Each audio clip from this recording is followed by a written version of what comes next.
The Belvedere Hotel in Baltimore looks beautiful from the outside. It's elegant, historic, classy, but behind its grand doors, beyond its luxury rooms, and high above its rooftop bar, lies a story the hotel never wants you to hear. The story of a man who fell from the roof in a way that should have been impossible. And what investigators found inside his hotel room still scares them to this day. This is the chilling mystery of the Belvedere Hotel roof death. In May of 2006, a 32-year-old man named Rivera suddenly vanished. He was a newlywed, a successful writer, and had everything to live for. His wife, Allison, was frantic. She searched every street, called every hospital, and checked every police station. For 8 agonizing days, there was nothing. No calls, no sightings, no clues. It was as if he had disappeared into thin air. Then, someone at the Belvedere Hotel noticed something strange. On a lower section of the roof, a part of the building not easily seen, there was a hole, a perfectly round, jarring hole, as if something had fallen from a great height and punched straight through the metal. When hotel staff went to investigate, they made a horrifying discovery. Inside that hole, in the abandoned meeting room below, they found Ray Rivera, but the mystery was just beginning, because where he fell from and how he got there made absolutely no sense. The physics just didn't add up. Police looked at the scene, the distance from the main roof, the angle of the fall, and quickly labeled it a suicide. Case closed, they thought, but Ree's family and friends refused to believe it. He wasn't depressed. He wasn't in trouble. They believed something else happened that day. They believed Ray was running from something or someone he encountered inside that hotel. Let's rewind to the moments before he disappeared. Ray received a phone call at his home.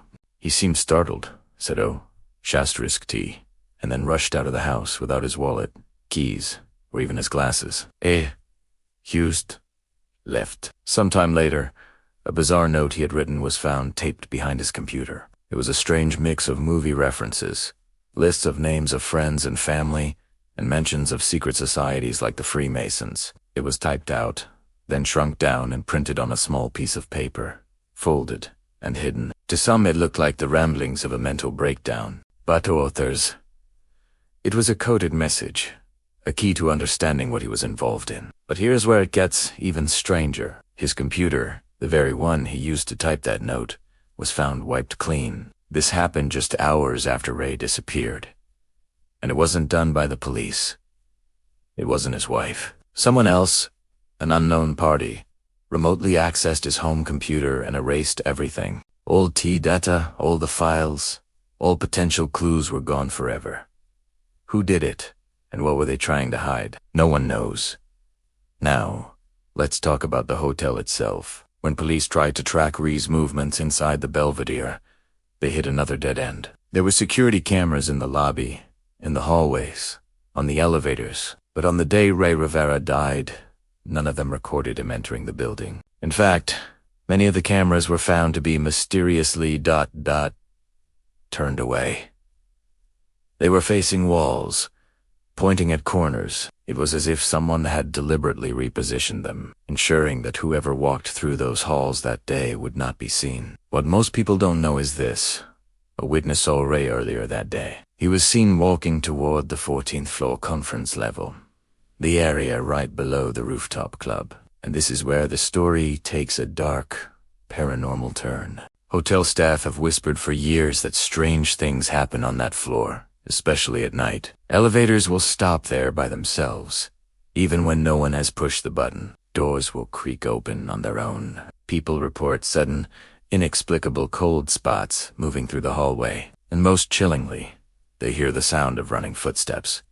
But when they check, the floor is completely empty. Some longtime employees say the 14th floor is haunted by a former worker, but since 2006, others believe it's haunted by Ray, forever searching for the truth of what happened to him. And now, we come to the part of this case that makes it truly terrifying.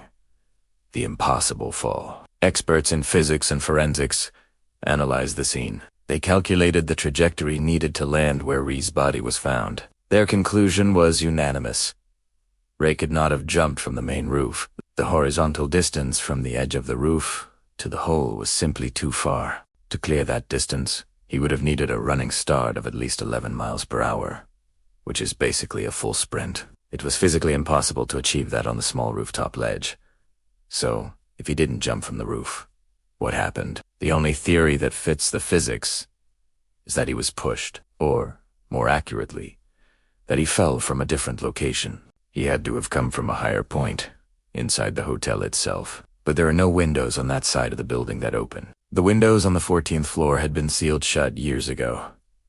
But here's the final, bone-chilling detail. Ree's body landed in the exact spot where one of those old, walled-up windows used to be.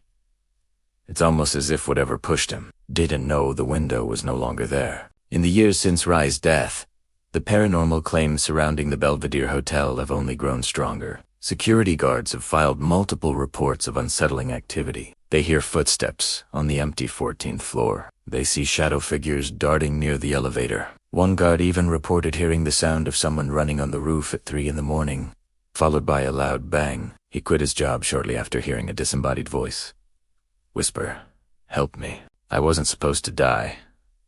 Visitors who ride the elevator to the top floors claim they get an overwhelming feeling of being watched. Some have even seen the faint reflection of a man in a suit standing behind them in the elevator doors, only to turn around and find no one there.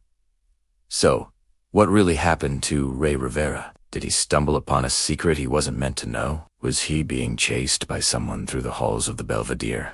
Or did something paranormal, something that has haunted that building for years, lure him to his death? The last recorded phone call he ever received was from a blocked number, originating from the switchboard of the company where he worked. He left his home immediately, without a wallet, without his keys, almost in a trance. It was as if something was calling him, compelling him to go to that hotel. His wife believes that whatever he saw inside the Belvedere that day follow him. The Belvedere Hotel still stands today in Baltimore, a beautiful and historic landmark. People stay in its rooms, they eat in its restaurants, they celebrate in its ballrooms, never knowing the dark truth that lies just above them. And if you ever find yourself in Baltimore, and you look up at the elegant facade of the Belvedere, look for the lower roof. You might just see the patch marking the hole that is still visible to this day.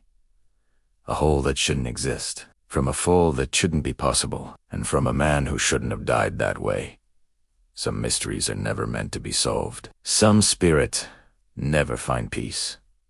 And some hotels hide far more than they show. Thanks for watching.